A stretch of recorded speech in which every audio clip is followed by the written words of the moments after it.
so I'm gonna call us to order at 5:35. And Shauna will be here in a minute, take her when she gets here. Go ahead. Is there any public comment? All right, on to the consent agenda. I move we pass the consent agenda as written. Okay, is there a second? I'll second. All right, all those in favor of approving the consent agenda, please say aye. Aye. Any opposed? Any abstentions? All right, passed. We're down to executive limitations monitoring, update on the financial report that was enclosed in your packet. Anyone have any questions?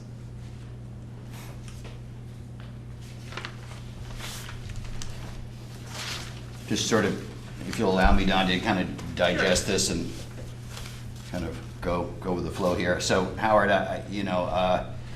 halfway through the year, is Howard here? Where is Howard? He was here. You saw him. He was here, maybe right back. Patrick, we've got 161 to the good, but there's some note that there are encumbrances that are expected. Why aren't the encumbrances on here yet? I mean, if you expect them, why aren't they on here? I mean, that's just a minor question, but tell us more. So the more to the story is, so we are not 161 to the good. That's not really where we're projecting to land. Right? We're projecting to land more in the, thinking about my schools, I think we're in the 75 to the good. Is that what your recollection? So we've been meeting monthly on each of these. So we have the SU budget in each of the local schools, and just sort of talking through, looking at where we're projected as it stands on the sheet, but then talking through those encumbrances as you mentioned before. And I think the SU is looking right now more like 75 to the good. Rather than the 36 that this says in his notes. He has notes from 12/9/17, page 5. No, page 6. That might be the right number then. So the notes, you're saying, oh, right here. Further anticipated encumbrances. The last. Oh, sentence. 36, yeah. 36 is the right number. But you're not able to detail where they are or what they are on this statement, or else they would be in the encumbered column. Right, they're in many places. So the difference, that $130,000, $125,000 difference is really in lots of different places. So it would take walking through sort of line by line to explain that, which is the work that we do every month as we walk through line by line and we talk about what is projected to be the fund balance. And we have discussions about anticipated expenditures from that line. And Yep. then we reduce this 161 by Yep. what we believe to be true of those anticipated expenditures. Okay, so what's all this new revenue? The sped. I mean, you've got a substantial revenue surplus. So my thinking is that's probably from, and Howard can confirm this, and possibly Katrina and Susan as well, but I think that's from an increase in extraordinary costs in special education. Right. So we have more students receiving services out of district than anticipated, and that increases the expenses, and the increase in expense increases the revenue. The reimbursement. And extraordinary costs, so extraordinary costs are costs over $50,000. So Yep. special education costs over $50,000 are reimbursed at 90%. So that revenue side can grow pretty quickly once you get north of the $50,000 mark. So Okay. Per student? yeah. And Patrick, if you could take us the line, I can hardly read, 5998, the bit about the July to December health insurance. So that's down there at the bottom at the 572. So could you kind of walk through that? Now, why? Why is there not why wasn't that budgeted as well? I guess why is there not a budget line for that as well? So we have the January through June. Right. Is that the one you're looking at? That 5998? Right. So that is the cost for insurance for the second half of the year.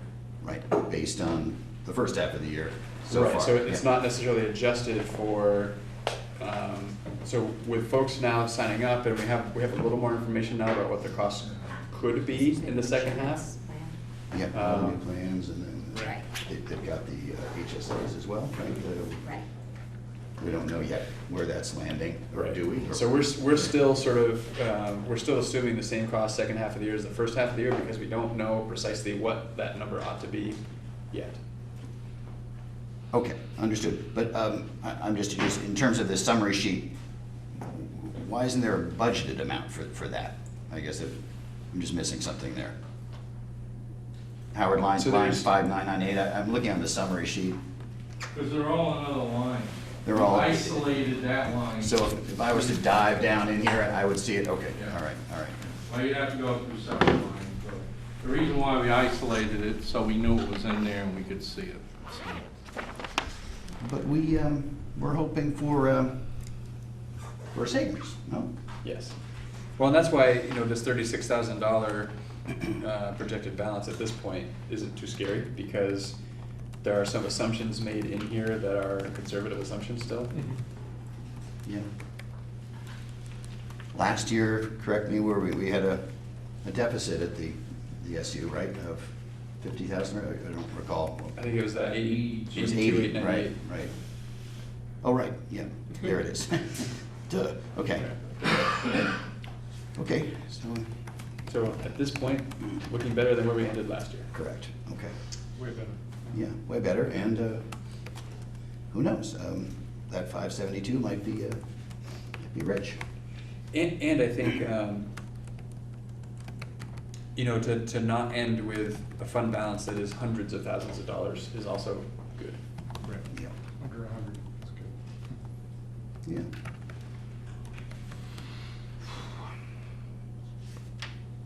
Any other questions?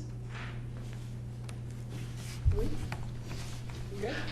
I would just ask one question about breaking out, are there any, just looking at our board packet for Starkborough, it seems like there is some breakout still. Will that be happening farther down the road, or is that, the budget is Right.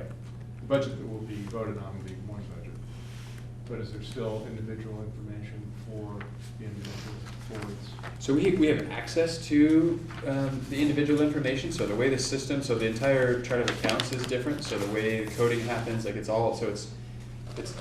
a different coding system as well as bringing all the numbers together, and one of the added codes is a location code, and that's how you can sort of look at school by school. So we have the ability to do that. I think it's more a philosophical question of what's the right thing to do going forward in terms of, like, how would you break out the information in a way that is useful for local boards to look at, because one thing to look at is the number of dollars spent, and we might want to see, does that seem equitable across schools? But the reality is the number of dollars spent is one of probably the least equitable pieces of information to look at, because a school could have a lower ratio of staff, but they happen to be a senior staff, and the dollars end up being more. So in terms of equity for students, it's less about the dollars spent, more about a lot of other things you might look at for equity. So it's a philosophical question about what makes the most sense for local boards to have for information out of that one big budget. I think it's a dangerous road to start going down, because we need to find that balance between keeping local boards informed, but also not going down the path of putting people in a position where it's still looking out for that one school, when really the perspective now is all of our schools. And ultimately, When it's- you say local boards, so you're just talking about until July 1st? Correct. I think that's what Louis is talking about, Okay, is so between we're now just and July talking- 1st, as we're building this one big budget, what information could or should local boards get relative to that big budget, and perhaps specifically the impact on the individual schools. And beyond that point, it's just of value to administration, I would think, to assess how individual buildings are doing.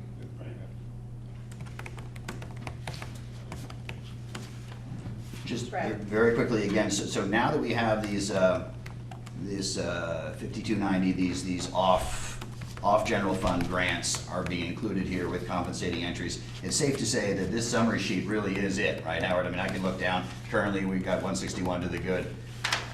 There's nothing lurking out on, other funds. Okay, all right, well, that's good.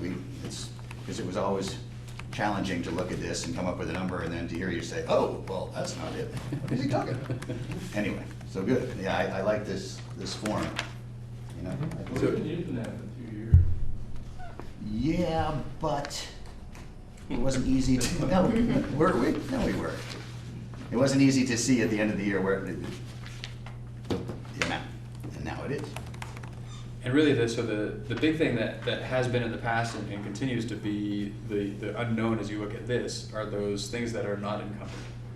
Yeah. So all those, the dozen of lines or so or more that we walk through on a monthly basis saying, oh, so yeah, it's showing a fund balance of this, but based on what I know to be true going down the road, we need to plan on that being spent, so.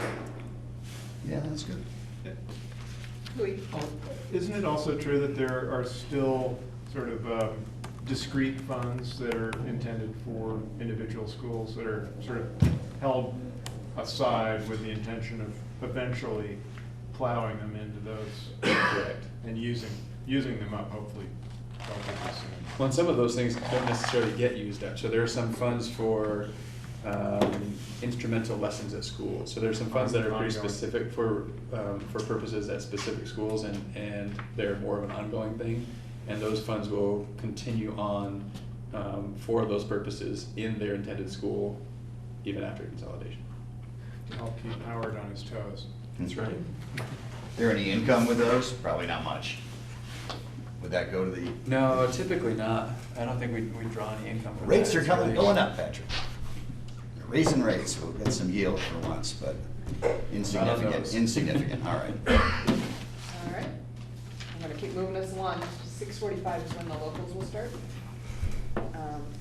Next is the update on the food service. And it says hand carried, so do you have that? Yes.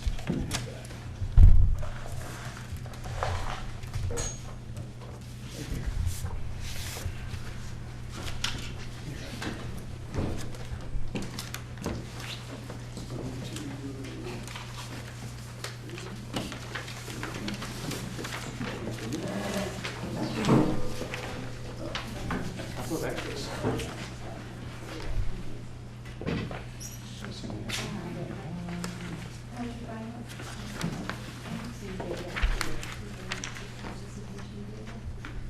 Okay, we'll see where the conversation goes, yeah.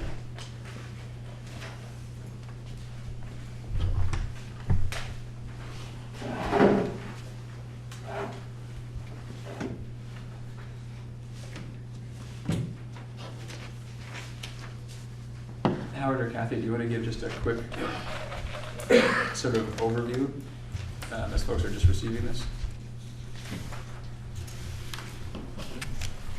Hi. Hi. Hi. You won't cough as much as I. Okay.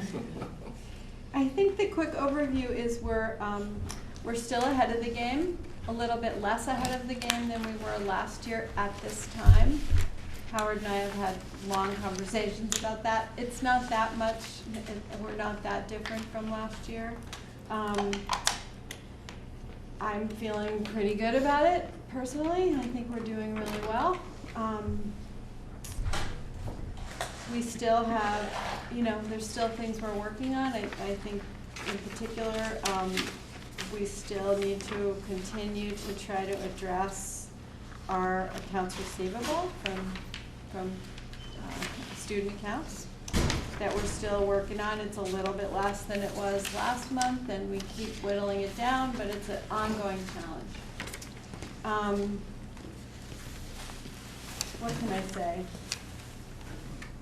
I mean, there's a lot of things. I know one of the things I can say sort of generally about what's happening is all of the schools, in all of our schools, the free and reduced percentages are down, which is relatively significant because the reimbursement, that means that presumably maybe less kids are are having meals at school because they're not free. But even if they are having meals, the amount of money that we get for those meals is significantly less. It's almost $1 less for each of those meals, even if students continue to eat. So there's been a drop at every school in those numbers. What can we do about that? Just make sure people know that they can apply. I mean, it's sort of good news that maybe poverty is changing, but it does impact the food service program for sure. So that's a big piece.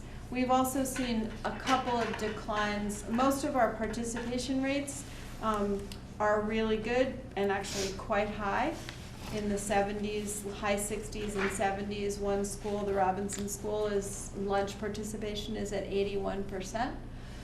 So all the schools are quite good. The high school's great. I mean, I'm really happy with that. We have some breakfast participation rates that have dropped, and that's because of service models that changed as a result of school schedules or things that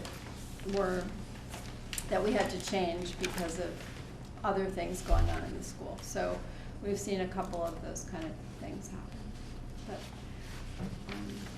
But overall, I feel confident that we're still really, really on the right track, and people are doing a good job.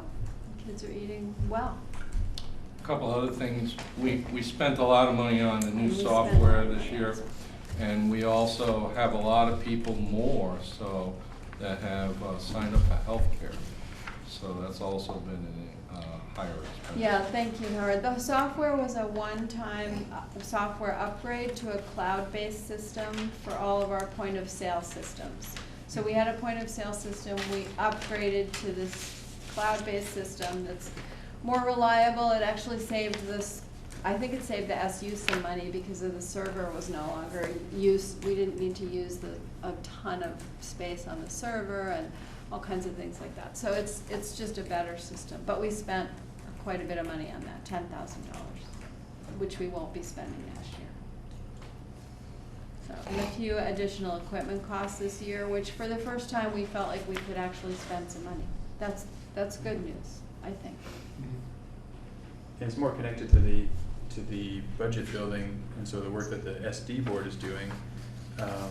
But thanks to the savings that our partnership with Addison Northwest, despite the increase in healthcare costs and some other things, Yeah. we're still looking at, in building next year's budget, reducing the food service contribution by $22,000. So not only has that amount stayed steady at $195 for a number of years now, rather than seeing it go up, thanks to some of that collaborative work, we're going to see that go down.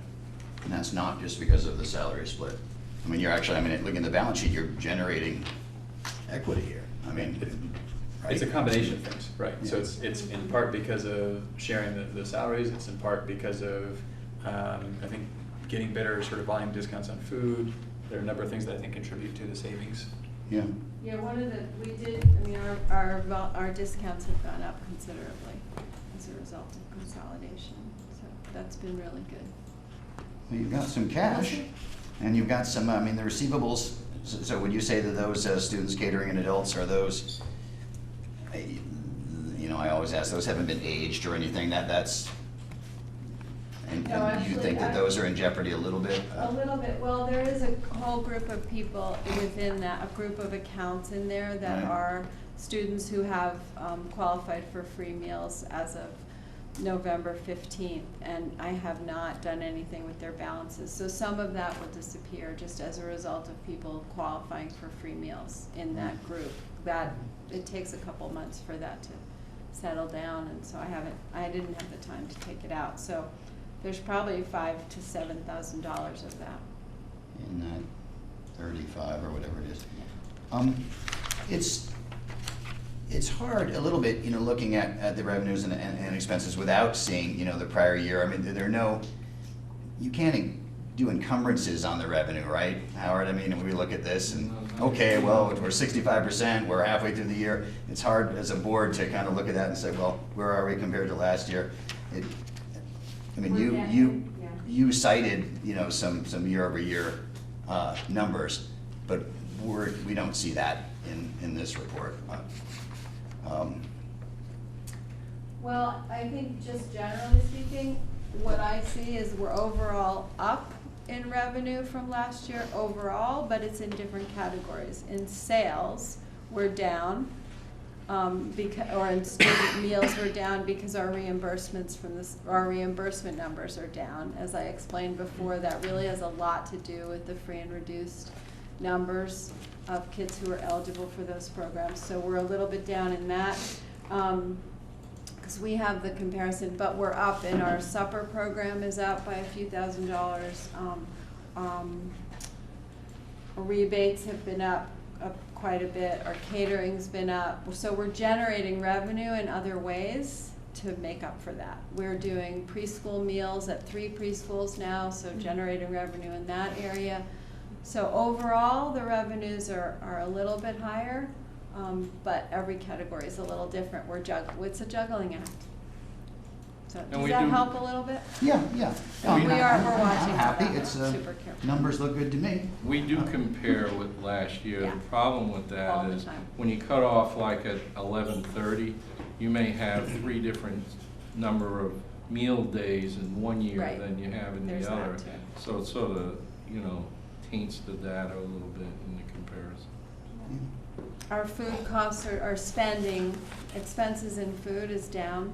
We're really, really careful. I think that has a lot to do with careful menuing and, just trying to, Would you say our that, managers watch it all the time do too. you say that, again, with the efficiency thing with Virgins, have we sort of captured that? Are we firing on all cylinders as far as the buying discounts and all those efficiency gains that we talked about?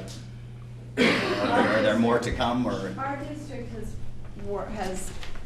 realized a lot of efficiency gains just in the last 7 years. So I think we're ahead of the game, and now we've included other people, so they're benefiting quite a bit, and we're sharing a lot and there's a lot of professional kind of sharing that's going on. I think our efficiencies are where we need to be in this district, for sure. But we're getting a higher rebate from our vendors and, Right, and your service your models cost, are- your cost of goods, your Yeah. food cost, must be, Yeah. you've augmented quite a bit your buying power. For sure. Yeah, good, okay. Yeah, our buying power is much better. It's good. Even our local procurement was very successful this year. Louis? Yeah, I'm just curious, so if we're merged, it strikes me as it must be difficult to tease out these numbers. These numbers pertain to our half of the merger? No, the finances are not merged. The finances are. There will not be any merging of any So finances. that's kept separate, so it's just your management and the buying? So Yeah. you're managing twice as many people? Almost. How's that going? It's a big change for you. It's good. Good. Yeah, it's busy. It's still new. It's crazy. Ask me at the end of the year. It's really great, and I think the results are good. And I think the whole consolidation thing, I see a lot of benefits. Financial benefits are a portion of it, but I think there's a lot of service benefits and quality benefits and values-based benefits to having kind of a group effort. Mhm. And we're already seeing that happening. But I'm not gonna lie, it's really challenging. She's looking for a new suitor, so. So, Thank you. yeah. Thank you very much. Good numbers.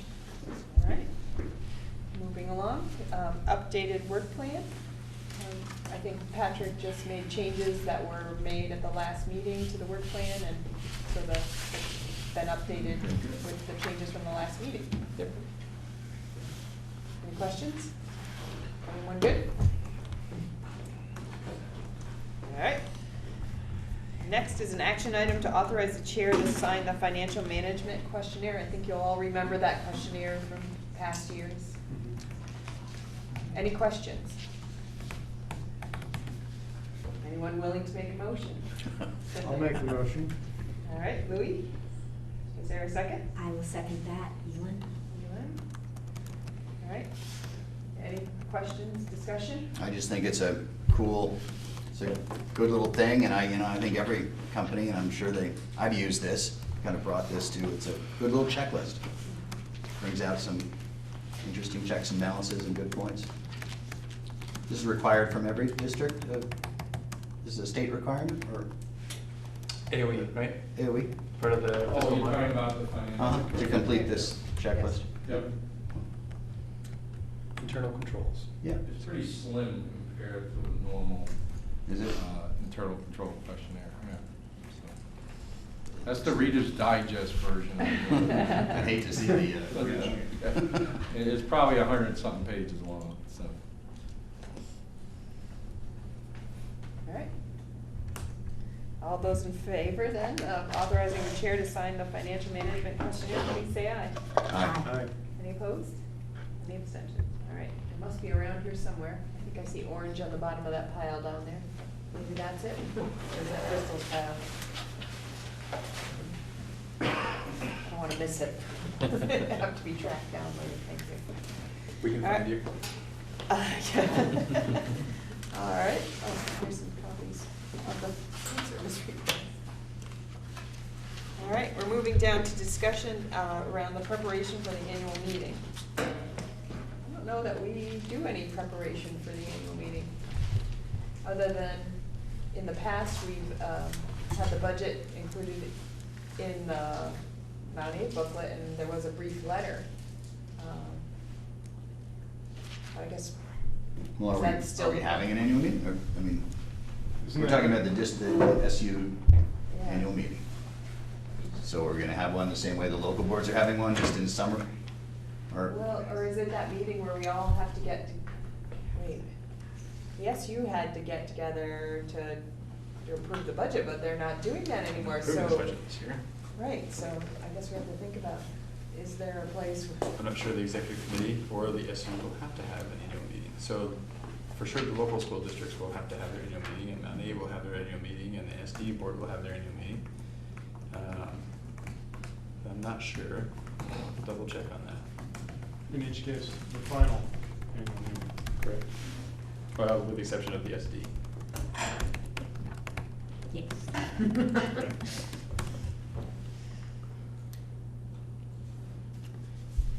Because that is a topic on each of the local agendas.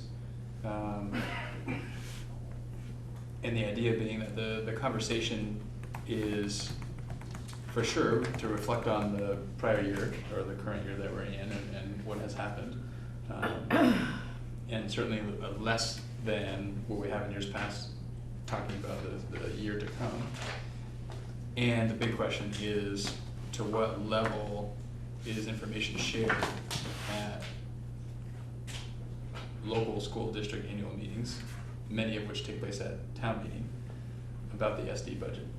And that's work that the SD board has to have some conversations about, and what kind of message is important for that board to be sending, and how can that be delivered, and should it be delivered at those town meetings? so what's the date of the SD meeting? The same as the Mount A, February, The last I Tuesday want to say in it's the February. 27th, but I Yeah, have to check that. it's around, Last Tuesday, so a week it's a before. week before town meeting, yes. It Fresh in the seems, I minds. mean, if Dave, Dave Sharp and, I guess it's not Mike Fisher anymore, Fred Baser stand up and talk about, Montpelier, it certainly seems fitting for someone to stand up and talk about the SD. It seems like they should be separate from the school board, but you have a group of people who's interested in hearing something. It would seem just ridiculous not to take advantage of that. Yeah, in Starksboro, we are trying to figure out how that's formatted in the meeting. Having it in other business doesn't really seem to do it justice. Certainly, we're accustomed to having a school meeting embedded in the meeting. And I'd love to figure out another way to have sort of an official space for the two, at the very least, the two representatives from Starksboro and the SD board to, answer questions or give a little narrative. Yeah. Perhaps invite the principal, because I think it's great to take advantage of that those citizens getting together at town meeting. Right. Yeah, I mean, I'm just concerned that inevitably, the conversation's gonna lead to matters around the SD. And, you know, if I'm up there, I'm probably not the best person to be fielding those questions without my representatives there, and who knows who else. So, you know, I just think we have to understand that, you know, inevitably that is what will happen. You know, I don't think it's necessarily, it's not gonna be that satisfying to say, well, I can't really answer that. You know, so you know, I wish everyone in town would go to the SD meeting the week before, but they're not going to. And so, you know, they'll save up their questions for the local board, and there's a little disconnect there. So anyway, I think we need to flesh that out and see what we're gonna do. I agree. I think it would be unfair to ask, you know, board members who don't even sit on the SD board to be responsible for fielding questions about the SD budget and everything that comes along with that. And that's part of why I think it's important work for the SD board to think about if and how do we capitalize on those folks that are organized around their, for the most part, around their town meetings, and share information. But I think it's the responsibility of the SD board, not the responsibility of.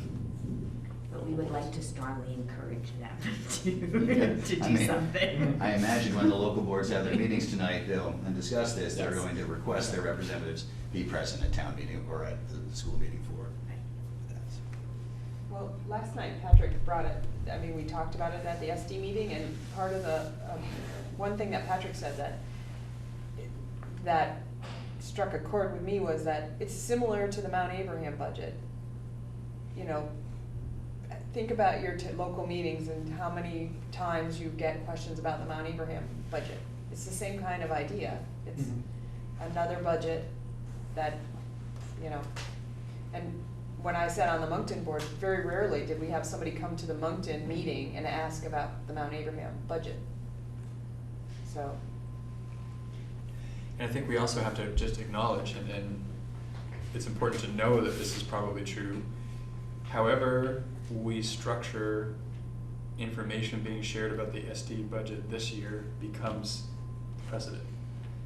So if the representatives from each town that are on the SD board go to each of the town meetings and talk about the SD budget, this year I think we're committing to that becomes the expectation moving forward, and that's something we have to be committed to sustaining as we go forward.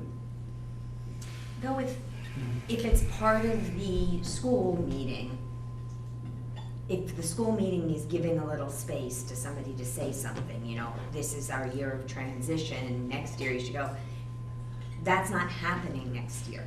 That meeting won't be in existence. So if it's part of the school meeting instead of part of the town meeting, I don't know if it does set a precedent.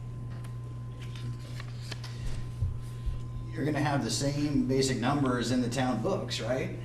And people are gonna be looking at that book and bringing it to town meeting and looking at their local representatives. So it's the same old story, we're gonna have a yield number by then, and an equalized count by then, and a budget by then, and some forecasted tax rates, right? And who knows what's, you know. Well, a forecasted tax rate. Yeah, and who the heck knows where we'll be at in terms of surprises or mandates or, but like I said, it could spawn many questions. So it's almost like a meeting, an SD meeting redo at the local level, and I really want to prepare for that, I think.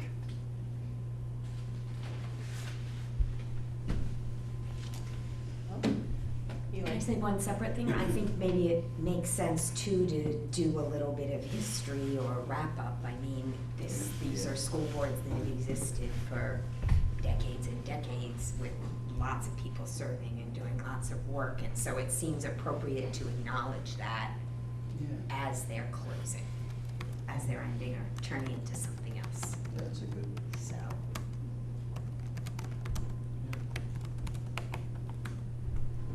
Well, we'll talk about it at our local meetings, but in terms of this committee, I don't know if you'll check to see if we're required to have a wrap-up meeting on the. Yep. We're not even a wrap-up, we're 3 months to go, 4 months to go, and what we would discuss exactly at the SU. All right. Patrick will get back to us on that one. All right, we're down to an action item to accept the interpretation for 4.6 board committee structure. So moved. All right, Elin, I'll second. Louis, any discussion? All right, oh, Louis? Well, just, this is germane to in the other business at the meeting last night. There was I mentioned the Energy Committee. And I don't know, just a question, and I know that this is not strictly contained within this item, but with this energy formation, committee formation, is that something that the SD board is planning to take up, or can you give us just a little status report on that? I think it's probably going to come up after we get through the budget work and the community forum schedule for next month. And I think it will probably come up when we start talking about advisory councils and committees, additional committees at that point. There was talk initially about a list of committees, possible committees, and we've gone through a couple. We have the community engagement committee, but another one we decided wasn't a good one to establish a committee for, so we're kind of ticking through a list of work ahead of us, so I think we'll be discussing it. Okay. It's just right now we're in the budget. And from, as I think about it, the question isn't so much should we or shouldn't we get a group of people together who are passionate and knowledgeable about energy efficiency to look at what can we do for all of our schools. The question for me is really only should it or should it not be an official committee of the board. I think however we get to a place where people are coming together to talk about how to improve energy efficiencies for all of our schools, Right. that's the important thing. It may not need to be an official committee, but there's a way in which authorization to leverage grant, like Efficiency Vermont kind of stuff, it's helpful to have that official imprimatur or whatever of the board.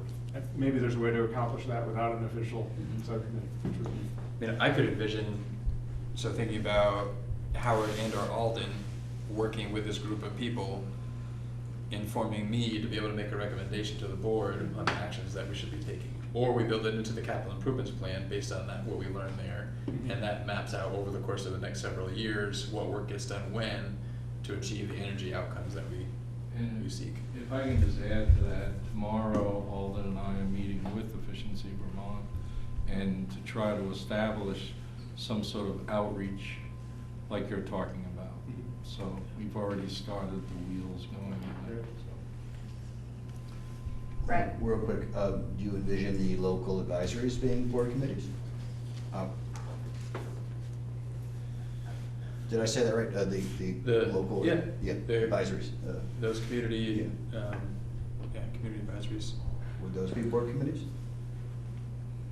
I think it's something we have to talk through. I think, but I think we have to be careful not to create our sort of mini quasi-local boards, keeping the same model almost like we have now. Yeah. So finding that balance between creating an avenue for community voices to be heard, while not sort of giving that group the authority to make decisions and micromanage and not out of the context of the bigger picture, which is really the SD board work. So it's finding out what's the appropriate.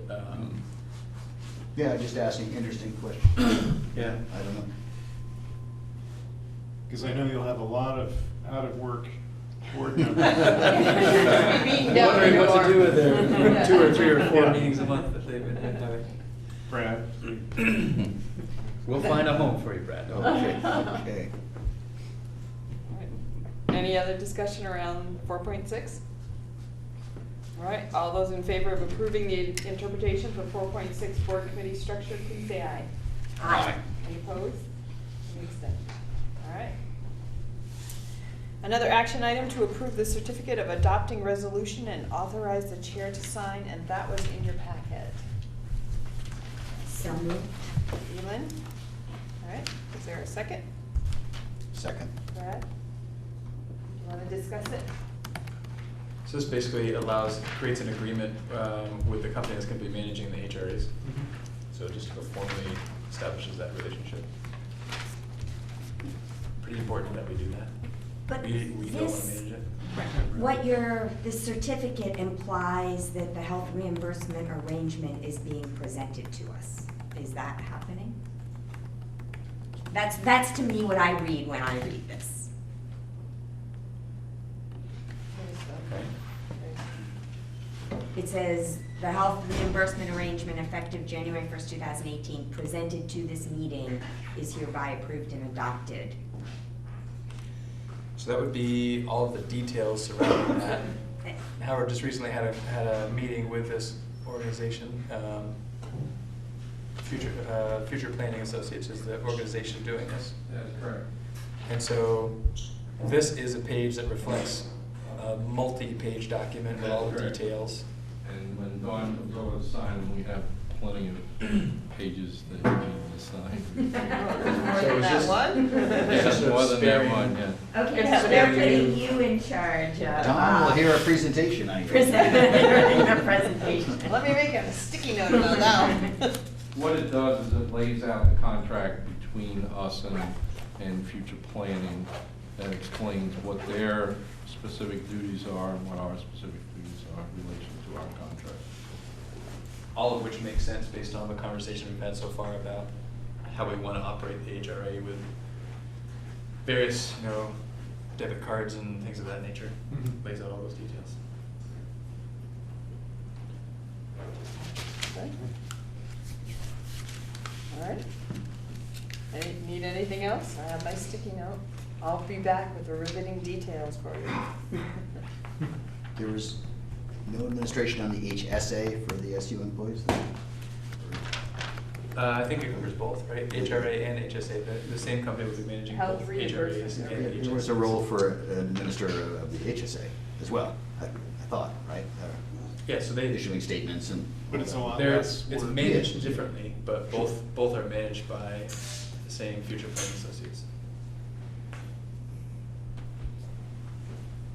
Okay.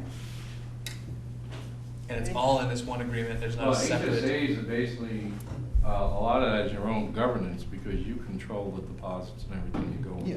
to your own HSA. Yeah. Right, but I thought there had to be some administrator of record for a few things that it does, right? So That's this- my recollection. Well, the cost, so there's a cost per person for the management. Yeah. I remember the cost per person being less for the HSA, I think, than the HRA, but there's still some lower fee.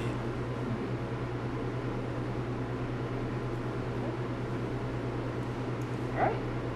So all those in favor of approving the certificate of adopting resolution and authorizing the chair to sign, please say aye. Aye. Any opposed? Any abstentions? All right. We do need a brief executive session to finish up, and then when we come out of executive session, we will have a statement to issue, and then we can, but I think what we could do is our board self-evaluation right now, and then we'll just go into executive session, come out, make our statement, and adjourn to the local meetings. How's that? Sure. So, Brad, you want to take us through the evaluation? Yep.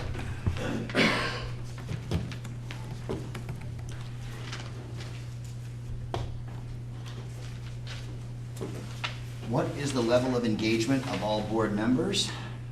High. Was the agenda followed? Yes, no? Yes. To the letter. Was the agenda linked to the annual work plan? I'd Yes. say yes. Was there sufficient board time spent on community linkage? Linkage. We talked about that annual meeting. You sure did. Maybe we're having it. I Maybe think so. we're not. Yeah. Sufficient Yeah, for this board. yes, for this board. There was sufficient board time spent on ends discussion. Never enough time. No. Probably not. No. Yeah. But didn't really have But it anything on wasn't the in our work agenda. plan. there was sufficient board time spent on executive limitations. Yes. Yes. Went through our, Yeah. yeah. The consent agenda was used appropriately? Yes. What went well with the meeting? No, succinct, except. Yeah. Nice quiet room. Okay. We had the time to take a couple of minor side trips and, and stay within our parameters and not be late. Okay. Hold on.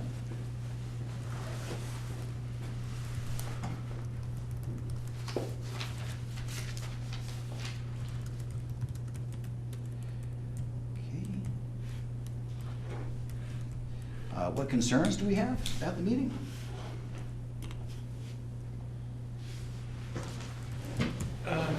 No, not a whole lot, none.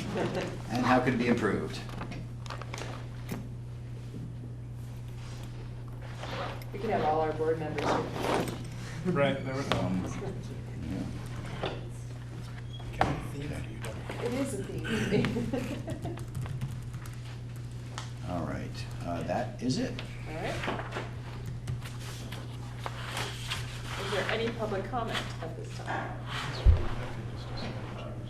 All right. Yeah, hasn't come. Then, as I said, we're gonna need a brief executive session. And when we come out, we'll make a brief statement and then adjourn. Other board members are welcome to stay, sit in on the executive session, but do you wanna give directions to if people don't wanna sit in or where they're gonna go? Yeah, so for- the usual, so the large CAF is set up as it usually is, with different spaces for the five elementary schools, not able to be in here. And you have your packets. One clarification, as you head next door, when that time comes. So 2.6 is on each of the local agendas for feedback. That's protection of assets. And that monitoring report is nearly complete, but is not complete. I've been focusing a little bit more on budget lately. So that'll get sent out electronically tomorrow with the feedback sheet for that monitoring report. And then it's just a matter of making sure that we get that feedback to the chairs and then back to this executive committee to review that feedback for next month's executive committee meeting where you'll take action on 2.6. So individually, board members should send the feedback to the chairs, and then at our next executive, we'll all go through it. And I think that the best way to do that, so that if folks can really try to fill out that feedback sheet and collect those feedback sheets from a systematic perspective, that is a better way to collect it.